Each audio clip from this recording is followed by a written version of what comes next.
Quick solve करो।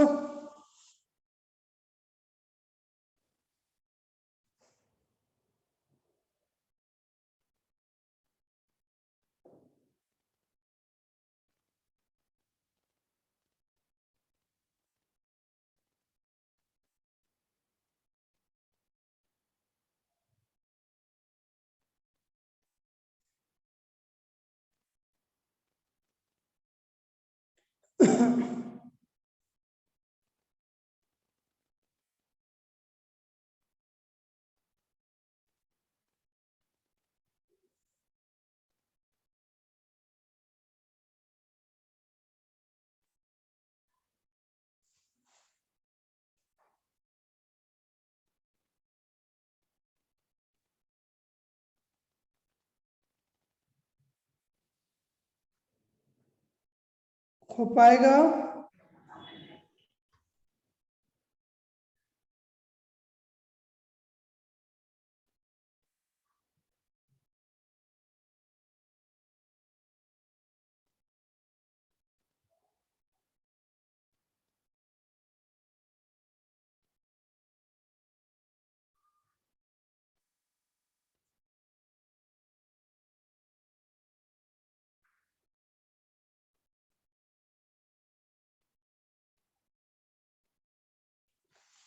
Question ये है, क्वेश्चन पूरा लिख कर दिख रहा है ना। सर्कल का इक्वेशन तुम्हें दिया हुआ है, बोला कि ये पॉइंट से क्या है, जो सर्कल का जो नियरेस्ट पॉइंट है वो क्या होगा और फारथेस्ट पॉइंट क्या होगा। पहले ये समझना है। उस दिन हम तुम्हें एक चीज बता रहे थे, वहां पे क्या लिखे थे याद नहीं आ रहा। ये बोले थे ना कि x1 square plus y1 square x y इधर पे डालोगे plus 2z(x1) plus 2f(y1) plus c, ये वैल्यू अगर ग्रेटर देन 0 वाला है तो जो पॉइंट है सर्कल के आउटसाइड है।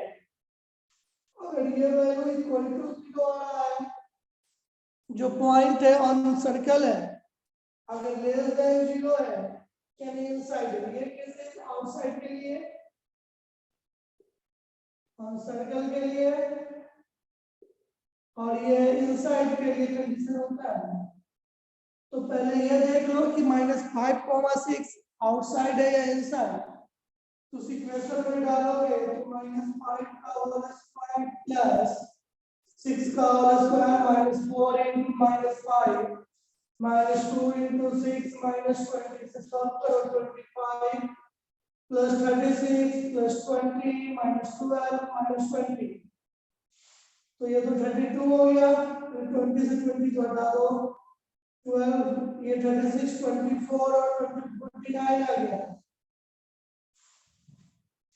ये तो ग्रेटर देन 0 है। ग्रेटर देन 0 है मतलब कि -5 और 6 आउटसाइड द सर्कल होगा। तो फिगर देखो, ये सर्कल है, लिए यहाँ पे जो पॉइंट है -5,6, यहाँ पे सेंटर होगा। ये पॉइंट ए मान लेते हैं, पॉइंट बी, ये पॉइंट ए और ये पॉइंट बी। ए और बी की तुम्हें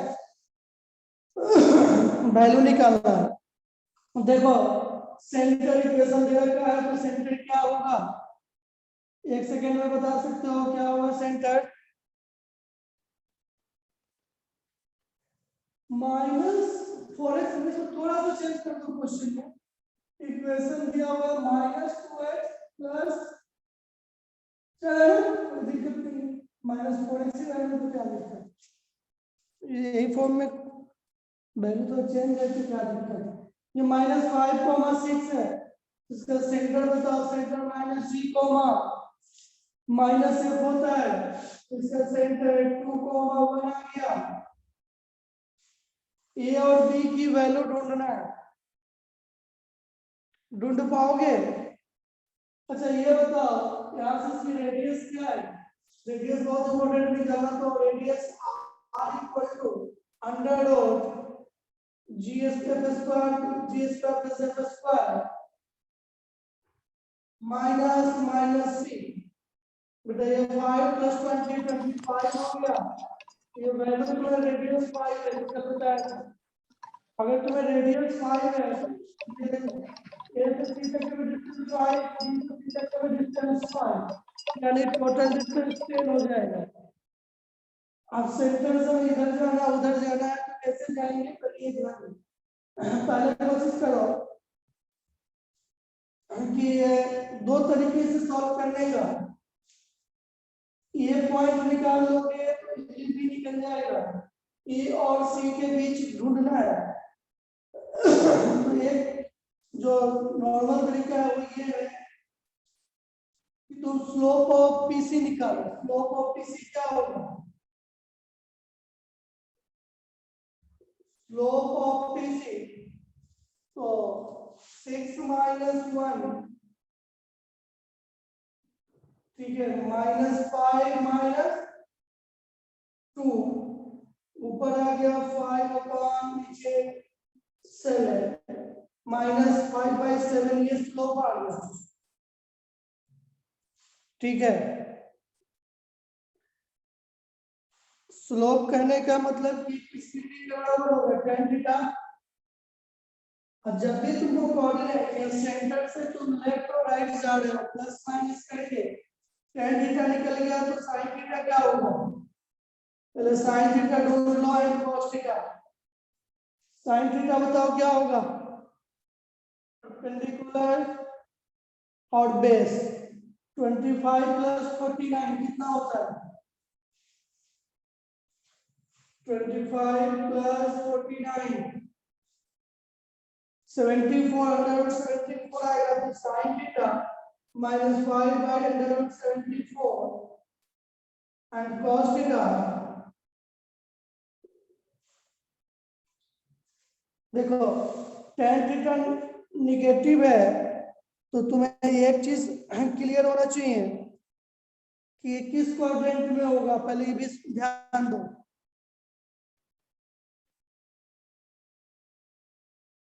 बता सकते हो tan या फोर्थ क्वाड्रेंट में होगा या सेकेंड क्वाड्रेंट में निगेटिव होगा। अगर एक को निगेटिव लेते हो तो दूसरे को तुम्हें पॉजिटिव लेना पड़ेगा। अगर इसे निगेटिव लेते हो तो फोर्थ में होगा तो ये पॉजिटिव ये निगेटिव, ठीक है। अगर सेकेंड में होगा तो ये पॉजिटिव ये निगेटिव, जो भी तुमको चॉइस करना है कर लो। अब यहाँ पे सेंटर 2,1 है, सेंटर 2,1 है तो ए और बी की वैल्यू निकालने के लिए जो पॉइंट होगा, पॉइंट देखो क्या होता है 2 प्लस माइनस, ठीक है 2 प्लस माइनस। अब इसमें क्या होता है cos थीटा ऐड कर लेते हैं, जो लेंथ ये है 5 तो 2 plus minus 5 cos theta, 2 plus minus 5 sin theta, ठीक है। तो ये पॉइंट आ जाएगा that is equal to 2 plus minus 5 cos theta की वैल्यू क्या है 7/74, 2 प्लस माइनस 5 इंटू -5/74। एक बार प्लस के साथ कोऑर्डिनेट लिख लो, एक बार माइनस के साथ कोऑर्डिनेट लिख लो। ये और इजी सॉल्व हो सकता था अगर वहां पे वैल्यू जो हमने थोड़ा चेंज कर देता तो हो जाता। पहले ये नोट करो फिर हम वैल्यू थोड़ा चेंज करते हैं, फिर बना के दिखाना मुझे।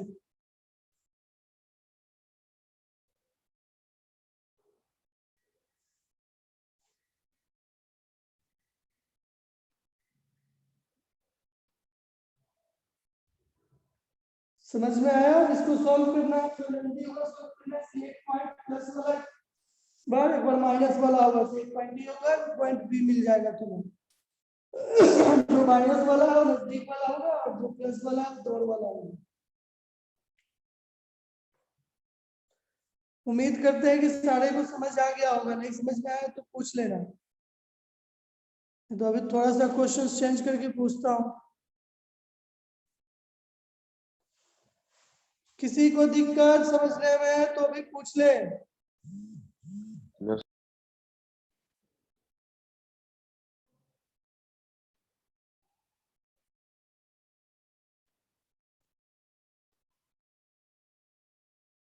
चलो थोड़ा सा क्वेश्चन चेंज कर रहा हूं मैं। इसको कर ले -2x और इसे कर ले +4y। सेम क्वेश्चन है, इक्वेशन चेंज कर दिया, वैल्यू बताओ।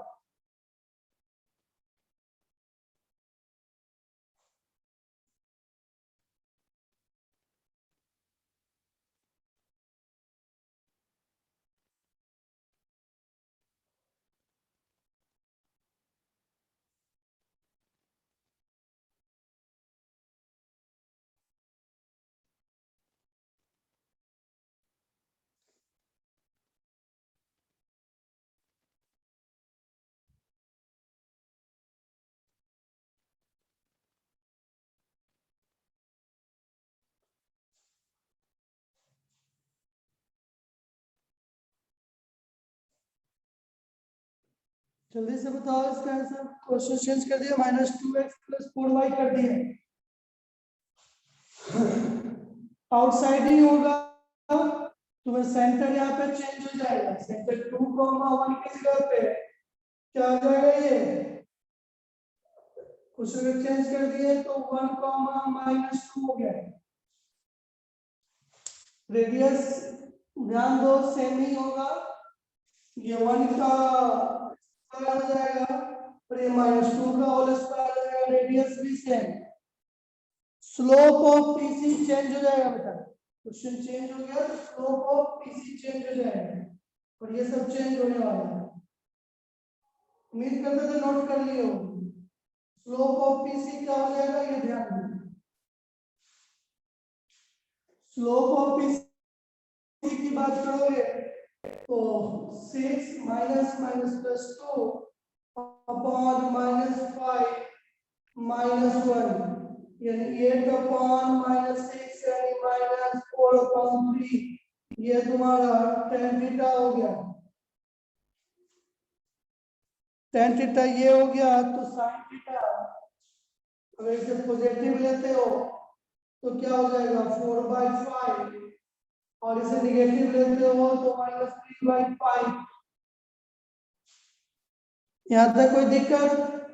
अब यहाँ पे जो कोऑर्डिनेट निकालना है वो देख लो।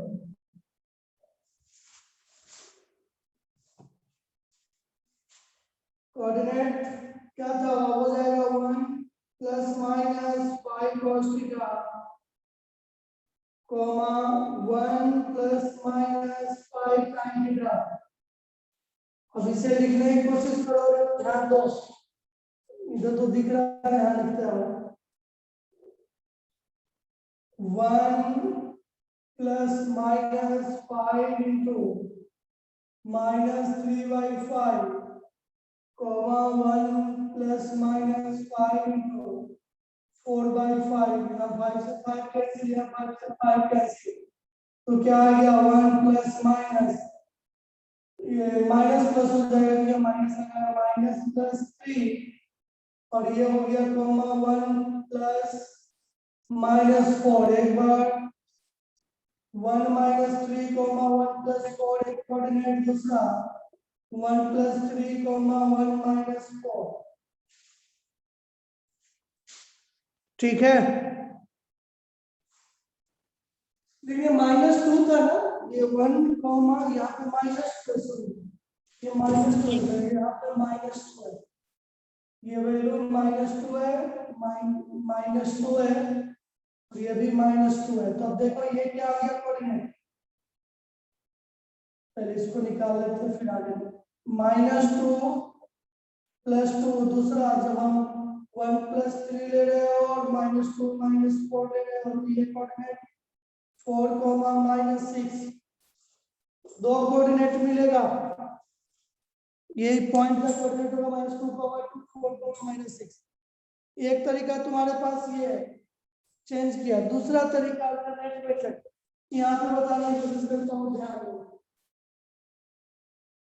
ये बताओ अब पीसी का डिस्टेंस ढूंढने का तरीका मेरे पास क्या है, कल बताया था जो डिस्टेंस होता है मेरा PC equal to under root x1 plus z का whole square plus y1 plus f का होल स्क्वायर। x1 आपका क्या था, x1 माइनस 5 है और g क्या है 1 है प्लस 1 का होल स्क्वायर। y1 क्या है आपका, y1 6 है और प्लस f यानी माइनस 2 का होल स्क्वायर अंडर रूट, ये 6 का 4 का स्क्वायर 16 माइनस 2 है ना, x1 plus z minus 5 plus 1, ये तो माइनस f होता है ना, माइनस 2 तो माइनस f प्लस 2 हो जाएगा, f की वैल्यू 2 होगा तो एक सेकेंड, और g की वैल्यू माइनस a की वैल्यू 1 है तो g की वैल्यू का माइनस 1, तो ये -5 -1 636 प्लस 8 का स्क्वायर 64, यानी ये क्या गया अंडर रूट 100, ये डिस्टेंस आपका 10 हो गया। अगर ये डिस्टेंस 10 हो गया, p से c तक का डिस्टेंस आपका 10 है तो p से a तक का डिस्टेंस क्या हो जाएगा, ये रेडियस 5 है, pa का डिस्टेंस भी 5, तो pa is to ac, इसका रेशियो 1:1 हो गया। तो एक कोऑर्डिनेट नहीं निकाल लोगे, अपने पास कोऑर्डिनेट c दिया हुआ है p दिया हुआ है, तो एक कोऑर्डिनेट नहीं निकल जाएगा क्योंकि 5:5 रेशियो 1:1 होगा, तो इंटरनल डिवीजन से ये निकल गया। अब तो वो एक कोऑर्डिनेट निकल गया तो p निकल जाएगा, ये रेशियो भी क्योंकि दोनों के मीडियन है, मिड पॉइंट है, तो ये भी रेशियो हो, तो ये भी डिस्टेंस 5 ये भी डिस्टेंस 5 1:1 है, तो p भी निकाल सकते हो कोऑर्डिनेट, हाँ कि ना, निकाल सकते हो कि नहीं रे, वो अल्टरनेट मेथड है, उस मेथड से क्या पीसी का डिस्टेंस निकालो और रेडियस आपको पता है, ऐसे फिगर बनाओगे फट से बन जाएगा। बात समझ आया?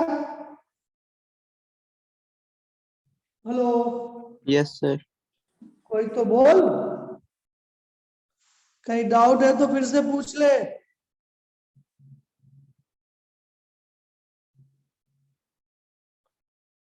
देख, अगर आपको समझ नहीं आया तो ध्यान दो,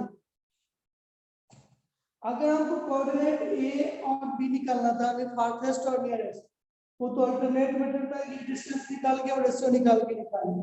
एक मेथड ये था कि हम स्लोप जो निकालते हैं, स्लोप से हमें पता चलता है जब लाइन का स्लोप ये सेमी लाइन जा रहा है ना, तो आपको ये कोऑर्डिनेट पता है, सेंटर से 5 रेडियस एट इधर भी लेफ्ट और राइट जाना है, यानी एक तरफ प्लस होगा दूसरी तरफ माइनस होगा। ऐसे सीन के लिए जब आपको बस स्लोप पता है, यानी tan थीटा पता है, तो tan थीटा पता है तो उसके cos थीटा या sin थीटा में चेंज करेंगे। हमने यहाँ sin को पॉजिटिव लिया, cos को नेगेटिव लिया, या हम इसे पॉजिटिव और इसे भी नेगेटिव ले सकते थे, ठीक है, थोड़ा सा वैल्यू चेंज होगा, बाकी कोई फर्क नहीं पड़ेगा, तब पर भी आंसर सही होगा। तो जब हमने साइन और कॉस निकाला तो आपको याद है मैं लिखवाया था कोऑर्डिनेट ढूंढने के लिए लेफ्ट या राइट, पर कोई कोऑर्डिनेट गिवन है, वहां तक का डिस्टेंस गिवन है, तो आपको पता है x plus r cos theta बताया था और y plus r sin theta याद है, अगर xy कोऑर्डिनेट गिवन है और डिस्टेंस r है तो आपको ऑलरेडी ये चीज बताया हो। तो यहाँ पे कोऑर्डिनेट c 1, -2 दिया हुआ है, ये भी डिस्टेंस पता है, ये भी डिस्टेंस पता है, और लाइन का स्लोप पता है, यानी tan थीटा, तो उसके कारण हमने sin और cos में चेंज कर दिया। बात समझ आया?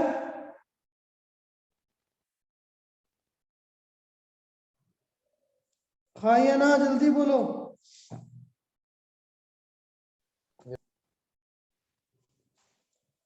उम्मीद करते हैं ये ऐसा क्वेश्चन आए तो आप कर सकते हो, क्वेश्चंस की तो कमी है नहीं। अगर नोट हो गया तो चलिए अगला टॉपिक पे।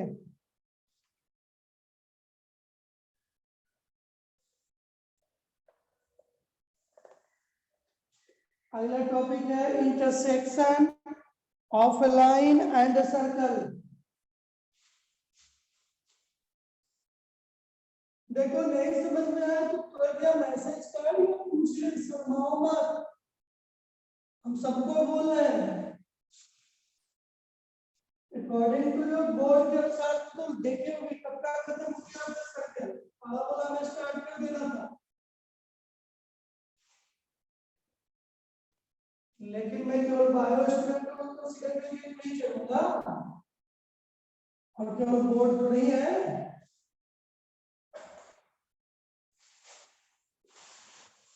या मुझे जेड और ए भी देखना है ना। समझ में आ रहा है राहुल कि बाउंस कर रहा? Intersection of a line and a circle.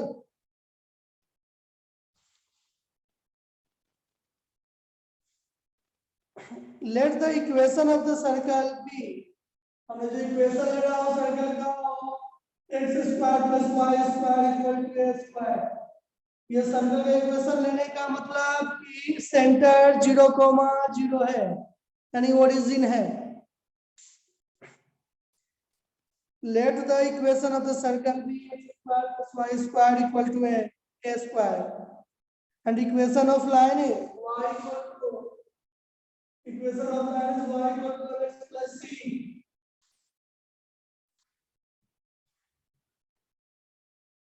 ये लाइन का इक्वेशन लिया और ये सर्कल का इक्वेशन लिया। अब हम बात कर रहे हैं intersection of a line and circle. ध्यान दो, अगर एक सर्कल है तो कोई लाइन इस तरह से इंटरसेक्ट कर सकता है दो पॉइंट पे ए और बी। कोई लाइन है उसे केवल टच करके निकल सकता है, जिसे टेंजेंट भी बोलते हैं सर्कल को। और तीसरा है कि जो सर्कल है कोई लाइन उसको टच ही ना करे, तो कैसे जानेंगे? यही ढूंढेंगे इस कॉन्सेप्ट से। Intersection of line circle. ध्यान दो, y की वैल्यू मुझे यहाँ दिया हुआ है mx प्लस सी, ये वैल्यू उसमें सब्स्टिट्यूट करते हैं। ध्यान दो तो ये सर्कल का इक्वेशन है, सेंटर क्या है? सेंटर 0,0 यानी ओरिजिन है, वैसे लिखने का मतलब। और रेडियस क्या है? रेडियस ये है। तो अब y की वैल्यू में प्लस सी को सब्स्टिट्यूट करें तो क्या आ गया? x square plus mx plus C का whole square equal to a square. इसे सॉल्व करते हैं, x square plus m square x square plus 2mx mcx plus c square equal to छोड़ो a को भी इधर ही ले आते हैं, c स्क्वायर इक्वल टू 0। यहाँ तक कोई दिक्कत? हम यहाँ ध्यान दो, इसे क्या लिख सकते हैं? 1 plus m square x square plus 2 mcx plus c square minus c square equal to 0। ये x के टर्म में क्वाड्रेटिक इक्वेशन दिख रहा है।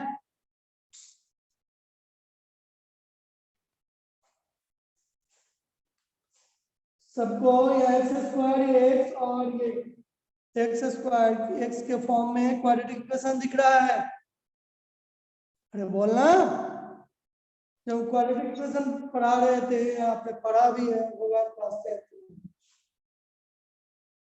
अगर इसके दो रियल और अनइक्वल रूट्स हो तो क्या कंडीशन होता है? हम ग्राफ भी बताए थे आपको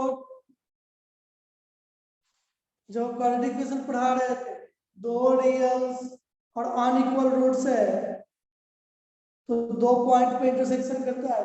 क्वाड्रेटिक ग्राफ ऑलवेज कर्व होता है पैराबोलिक शेप में, तो 2 पॉइंट पे एक्स एक्सिस को कट करता है।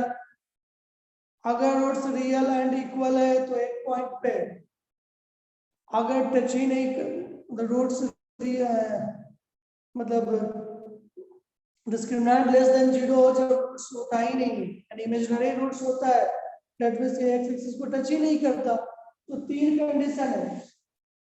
जब इंटरसेक्शन है 2 points, the roots will be real and unequal.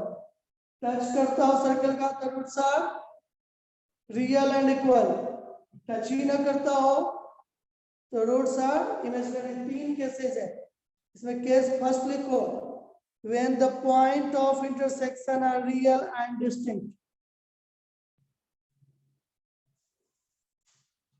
इसे हम इक्वेशन 1 मान लो, इसे 2 मान लो, आगे बनाया जाएगा, और दिस इज इक्वेशन 3। लिखो case first, when the point of intersection are real and distinct। तो रियल एंड डिस्टिंक्ट है केस फर्स्ट में। आगे लिख लिए, when the points of intersection are real and distinct। तो बेटा ध्यान दे, रियल एंड डिस्टिंक्ट करने का मतलब d ग्रेटर देन 0, यानी b स्क्वायर माइनस, ऐसे लिख लेते हैं, b square minus 4ac greater 0। b यहाँ पे क्या होगा, 2mc का whole square minus 4 into a into c क्या है, c square minus a square. अरे सबको समझ आ रही है? ये नहीं कि चुप्पी साधेगा, ग्रेटर देन 0, तो 4m square c square minus 4, इसे रहने दो, 4 तो उधर ले जाएंगे 0 हो जाएगा, c square plus m square c square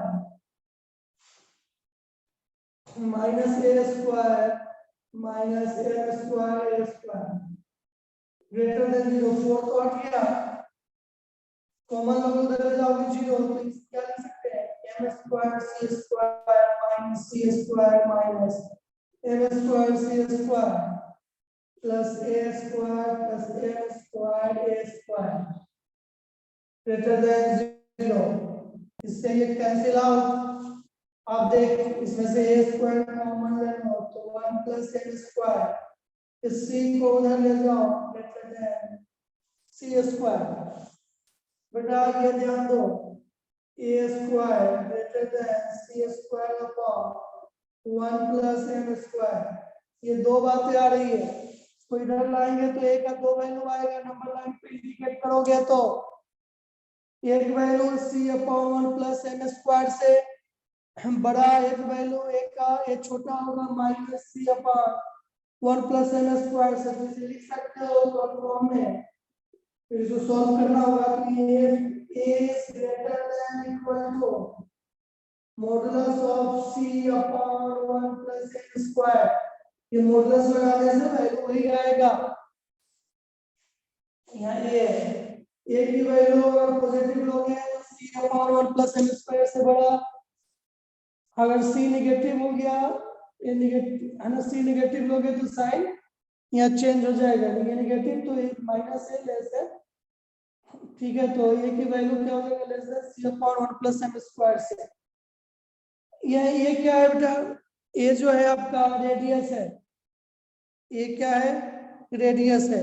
अगर ध्यान से गौर से ध्यान दो, c upon 1 plus m square की अगर बात करते हो, हम इधर फिगर थोड़ा मिटाते हैं,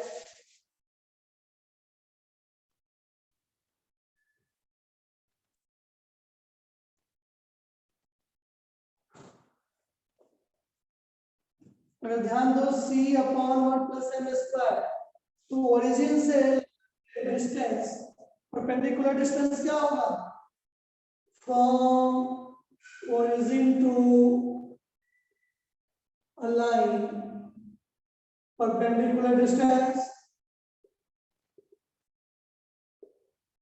परपेंडिकुलर डिस्टेंस क्या होगा ध्यान दो, यानी डिस्टेंस परपेंडिकुलर p जो लिखेंगे वहां ऑरिजिन डालेंगे, सबको उधर ले जाओ तो 0 माइनस 0 pb माइनस c ले लो अनडिवाइडेड अपॉन अंडर रूट, और ये बेटा अंडर रूट होगा ना, ये स्क्वायर में ध्यान दो, ये अंडर रूट हो जाएगा under root 1 plus m square, तो p की वैल्यू क्या आ गया modulus of c upon under root 1 plus m square, यानी परपेंडिकुलर डिस्टेंस अगर रेडियस ओरिजिन से लाइन तक का जो परपेंडिकुलर डिस्टेंस है उस डिस्टेंस से बड़ा है, दैट मींस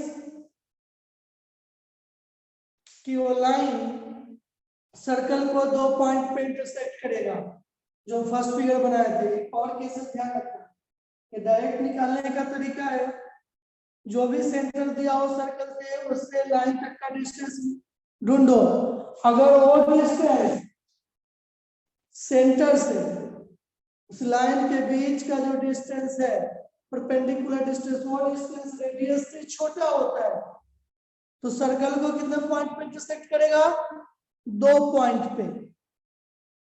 अगर अब हम क्या करेंगे इक्वल टू 0 करेंगे, पहले इतना नोट कर लो फिर हम आगे डिस्कस करते हैं।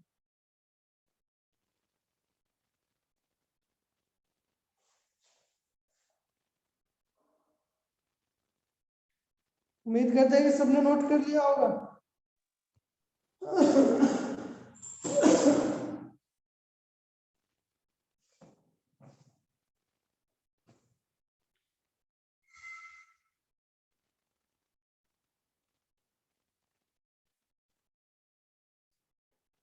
नोट कर लिए? इसने एक लाइन नीचे लिख लो, 10 अलाइन, कौन आ रहा है जा रहा, लिखो 10 align intersects is a given circle, 10 align intersects a given circle at 2 distinct points, at 2 distinct points if the radius of the circle is, if the radius of the circle is greater than the length of perpendicular, radius of the circle is greater than the length of perpendicular from the center of the circle, from the center of the circle to the line। हमने वही बोला जो language में लिखा है, जो perpendicular distance centre to line के बीच है वो अगर रेडियस से छोटा हो रहा है, या ऐसे कह लो कि रेडियस बड़ा हो रहा है जब सेंटर से उस लाइन पे परपेंडिकुलर जो डिस्टेंस आएगा उससे रेडियस बड़ा है, तो समझना है कि वो लाइन सर्कल को 2 पॉइंट पे इंटरसेक्ट कर रहा है। केस 2 लिखो, when the point of intersection are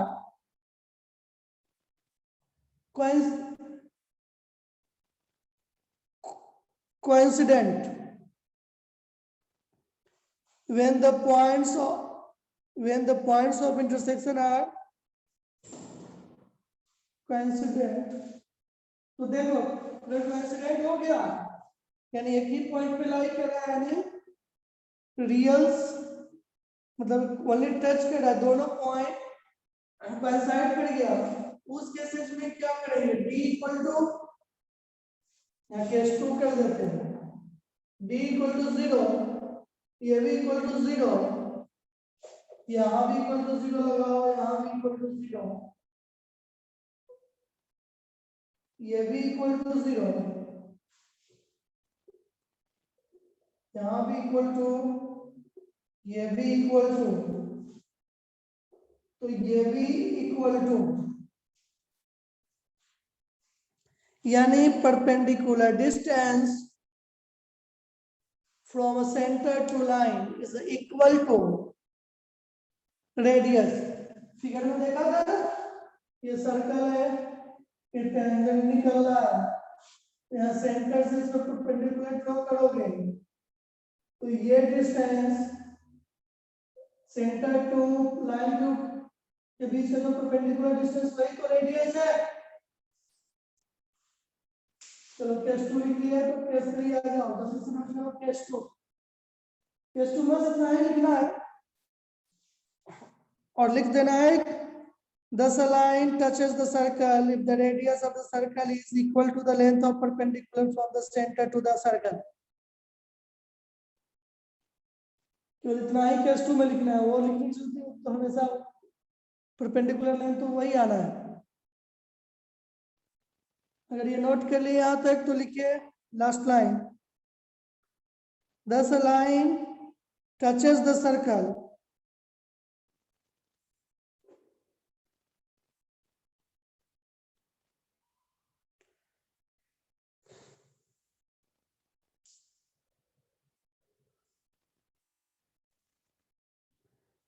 thus a line touches the circle if the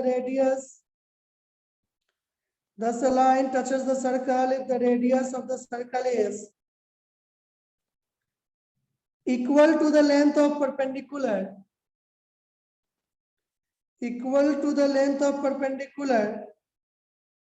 from the center of the circle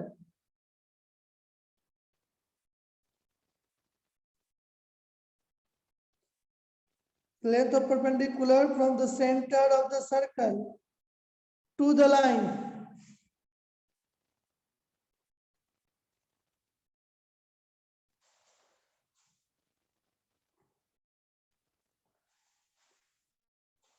चलो केस 3 पे आ जाओ।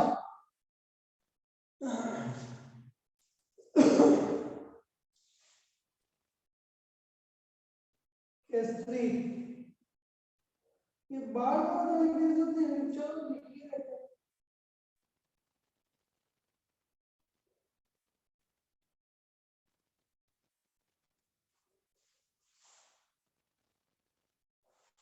केस 3 क्या बोल रहा है, when the point of intersection are imaginary, when the point of intersection are imaginary, case 3 when the point of intersection are imaginary, तो सब जगह लेस देन लगा दो,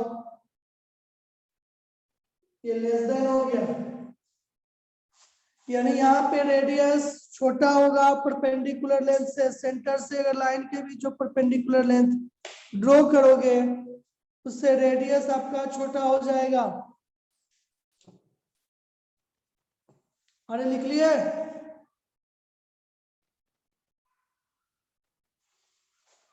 यस सर।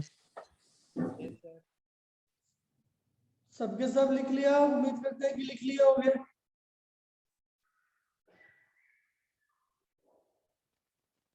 अरे स्वयं लिख ली केस 3 भी? स्वास्थ्य यस सर। शुभम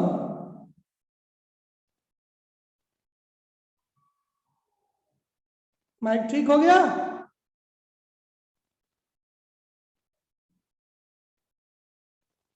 शुभम नायक समझ आ रहा है बेटा?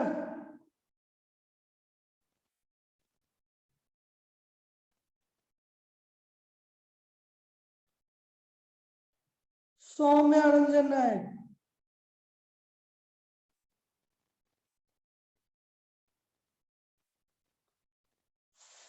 स्मारनिका समझ आ रहा है रे? Yes sir. Yes sir. Sir Soumyaranjan Nayak present हूँ सर, नेट स्लो है सर, माइक नहीं ऑन हो रहा है। तुम कभी रहते हो कभी नहीं रहते हो, कभी माइक ऑन नहीं होता है, लगता है खो दबा के खा रहे हो चिकन और नहीं सर हूँ सर। सिद्धार्थ नायक प्रेजेंट सर। समझ आ रहा है कि नहीं? समझ आ रहा है सर। ये अमित है कि नहीं रे? अमित नायक वो नहीं है। अरे Pradum,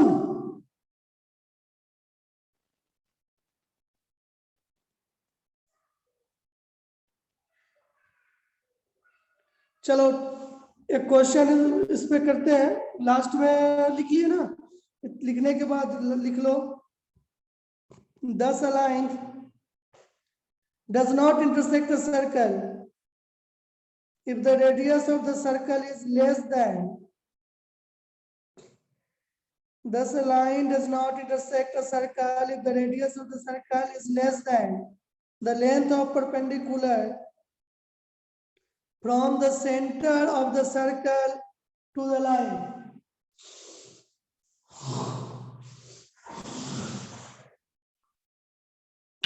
Sir, if the radius of the circle, फिर से रिपीट कर रहा हूं, thus a line does not intersect a circle if the radius of the circle is less than the length of perpendicular from the center of the circle to the line.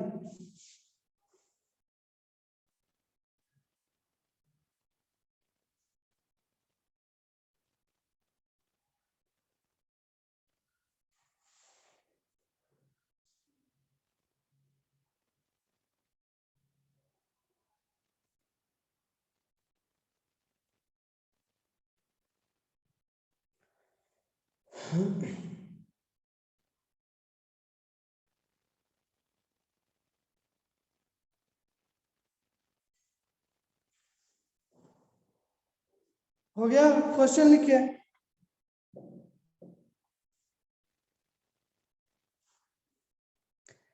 Find the range of values of m.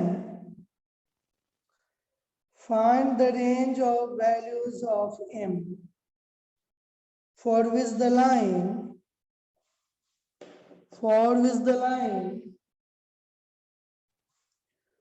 y equal to mx plus 2, y equal to mx plus 2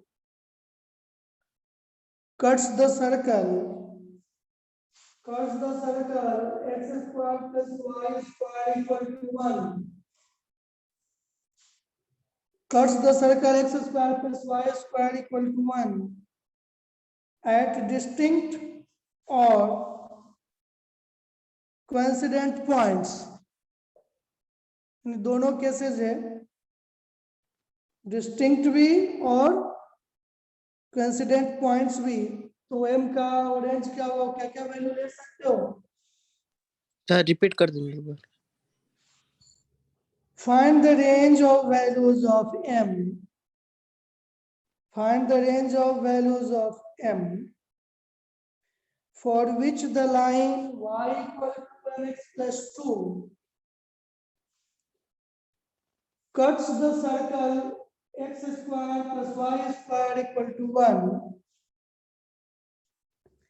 at distinct or coincident points.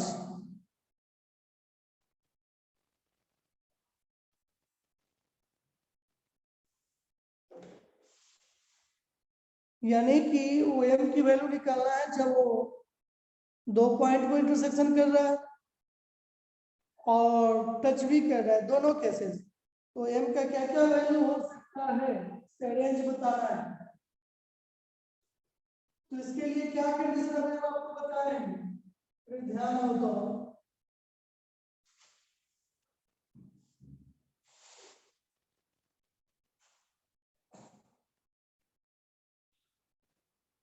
Radius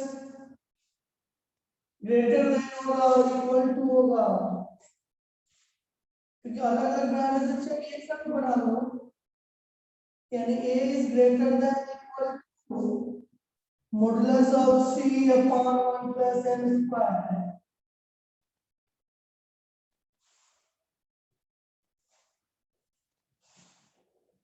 क्या होगा, radius a is greater than equal to modulus of c upon 100 1 plus M square, A की value radius 1 है, यानी 1 greater than equal to, C क्या है 2 है, positive 2 है, तो डायरेक्ट 2 लिख लो, ठीक है, अंडर रूट 1 प्लस एम की जगह पे एम ही है, 1 प्लस एम स्क्वायर, मॉडुलस भी लगा के रखोगे तो कोई फर्क नहीं पड़ता ना, डायरेक्ट भी लिख दोगे प्लस है, होल स्क्वायर करो तो 1 is greater than equal to 4 upon 1 plus M square, इसे सॉल्व करो तो 1 प्लस देखो सॉल्व कैसे करेंगे, तो यहाँ ऐसे लिखना पड़ेगा 1 minus 4 upon 1 plus M square greater than equal to 0, यानी कि 1 plus M square minus 4 upon 1 plus M square greater than equal to 0। अब इसको अगर ले जा सकते हो क्योंकि नीचे ऑलवेज पॉजिटिव होगा, एम की वैल्यू कुछ भी हो, तो इसीलिए यहाँ पे एम के लिए कोई परेशान होने की जरूरत नहीं है, तो यानी M square minus 3 greater than equal to 0, यानी अब यहाँ से एम की value greater than equal to cases के लिए क्या लिख सकते हो, अगर ध्यान दो इसको ऐसे लिख सकते हो एम स्क्वायर माइनस 3 का whole square greater than equal to 0, ये तुम लोग इसलिए बता रहे हैं कि आपको ऑलरेडी बता चुका हूं, मैं तुम 1 सेकंड में लिख सकते थे, ठीक है, या तुम इस पर भी ऐसे भी छोड़ सकते हो कि एम स्क्वायर की value greater than equal to 3, यहां पे भी छोड़ सकते हो, लेकिन जब रेंज पूछ रहा है कि आपको ऐसे करना ही पड़ेगा, तो नंबर लाइन पे जब इंडिकेट करोगे तो -√3 और √3 दोनों वैल्यू एग्जिस्ट कर रहा है, तो इक्वलिटी भी होल्ड कर रहा है, भी टचेस भी है, पॉजिटिव नेगेटिव पॉजिटिव, आपको चाहिए पॉजिटिव वाला, तो m की वैल्यू n बिलोंग्स टू कहां से कहां तक, -∞ to -√3 union 3 to √3 to infinity, ये आंसर लिखो, ये भी लिखोगे तो चलेगा, समझ आ गया, या इसको ये भी लिख सकते हो कि m greater than equal to, दूसरा तरीका से m is greater than equal to modulus of √3,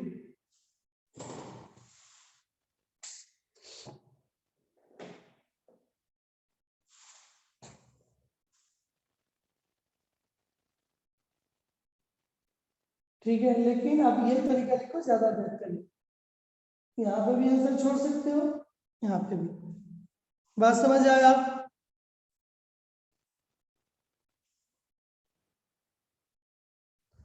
अरे बोलना कोई भी, अरे धीरे धीरे सब गायब हो जाता है ना रे, कभी कभी इतना बच्चा होता है अचानक से गायब, तो समझ नहीं आ रहा है तो पूछेगा नहीं, नहीं बहुत इंपॉर्टेंट काम आ गया होगा, इतना देर तक कैसे पेशेंस के साथ बैठेगा,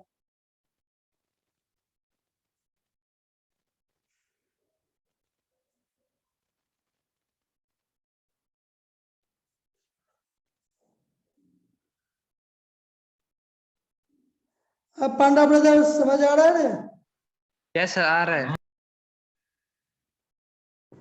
अभिप्सा Yes, sir. समझ आ रहा है क्या, Yes, sir. जिज्ञासा, Yes, sir. ये हर्षिता नहीं है ना, वो आजकल क्लास मैथ्स का नहीं अटेंड कर रही है क्या लड़की,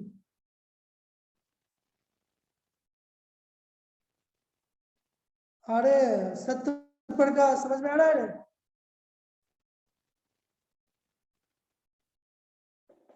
रोहन,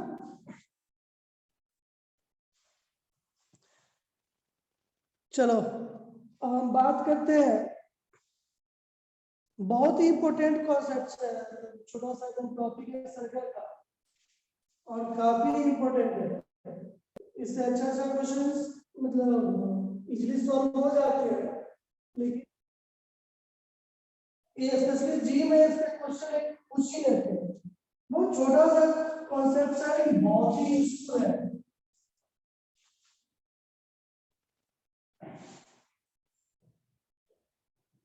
ऐसे सब कुछ यूजफुल है, लेकिन ये जो चीजें बताने जा रहे हैं बेसिकली लोग को ध्यान में रहता नहीं है और लेंथी समय लगा देता है, काफी समय लगा देता है और रिपीट करने बैठता है। आज हम बात करेंगे segment of secant, chords and tangent की। लिखो, हेडिंग डाल दो,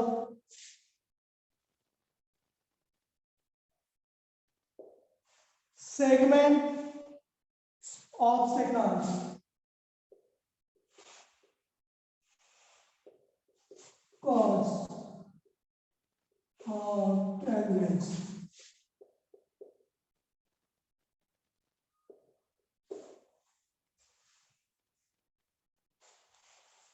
और भी and tangents।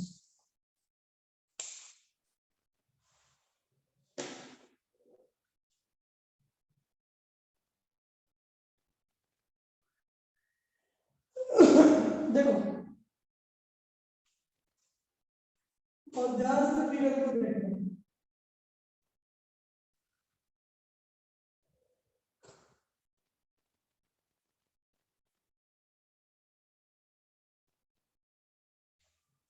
ठीक है,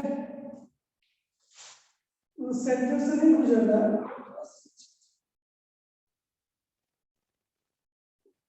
ये भी है,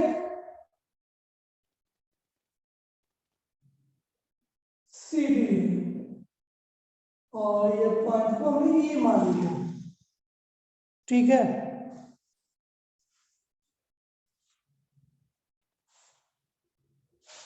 ए बी और सी डी ऊपर है माना तो दर्द से ऊपर है मान लेते हैं सी और डी और इसको ऐसे थोड़ा मिट करा दो जब ट्रायंगल बन रहा, ठीक। दूसरा फिगर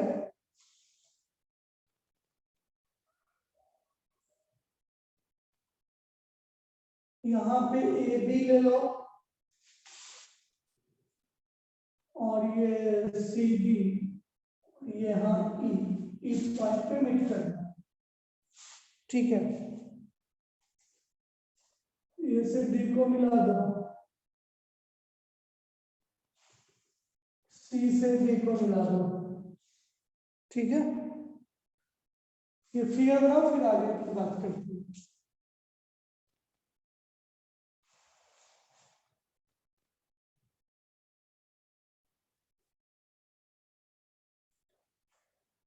फिर एक और फिगर बनाएंगे, बन गया figure.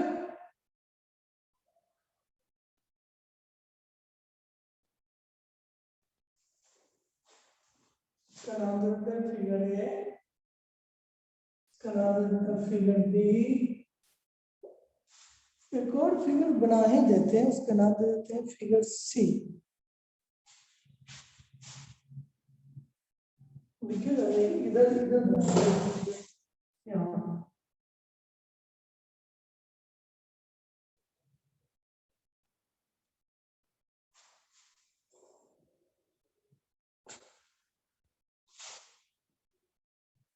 A B C D, A B को मिल सी डी को मिला दो, ठीक है।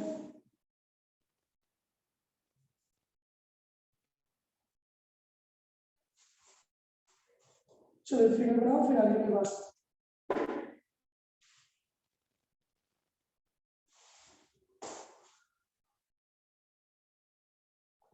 इसे फिगर सी डाल दो,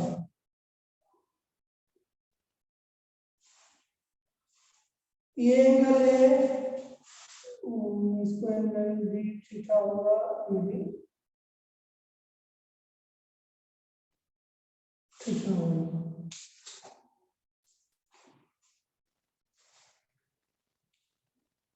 लिखो secant A B and C D, secant A B and C D intersect inside the circle in figure A intersect outside the circle in figure B.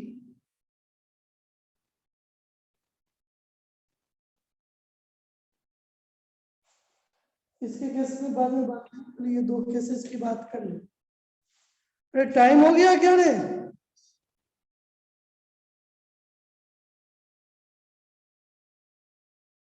Yes sir. अब किसका क्लास है? Sir bio and computer. Time up हो गया। कोई